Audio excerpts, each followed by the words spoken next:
টিসিএর পক্ষ থেকে আগরতলা প্রেস ক্লাবে এক সাংবাদিক সম্মেলনের আয়োজন করা হয়। সাংবাদিকদের মুখোমুখি হয়ে কোষাধ্যক্ষ তাপস ঘোষ বলেন, টিসিএর সভাপতি দুবার সংবিধানকে মান্যতা দিয়ে নির্বাচিত হয়েছিলেন। এমনকি মুখ্যমন্ত্রীও এই সাংবিধানিক নিয়মকে মান্যতা দিয়েছিলেন বলেই টিসিএর সভাপতি পদে নিযুক্ত হয়েছিলেন।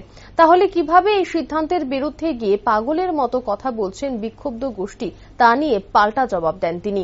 এমনকি তিনি আরো বলেন, বর্তমানে এই কমিটির কাছে সব ধরনের নথিপত্র রয়েছে। যদি বিক্ষুব্ধ গোষ্ঠীর এই নথিপত্রগুলির প্রয়োজন পড়ে তাহলে সাংবাদিক বন্ধুদের সামনে প্রমাণ সহকারে তাদের দেখানো হবে বলেই তিনি জানান।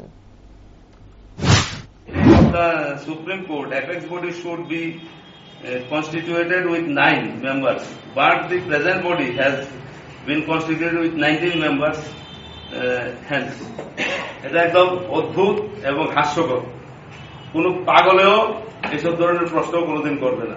কারণ দুইবার একই ব্যক্তি এই কনস্টিটিউশনকে মান্যতা দিয়ে ইলেক্টেড হয়ে টিসিএর সভাপতি হয়েছিলেন। এখন কিভাবে এটা উনি প্রশ্ন তুলছেন? ইনফ্যাক্ট আমাদের যিনি এখন রাজ্যের বর্তমান মুখ্যমন্ত্রী, উনিও এই কনস্টিটিউশনকে মান্যতা দিয়ে ইলেকশন কমপ্লিট করে সভাপতি হয়েছিলেন।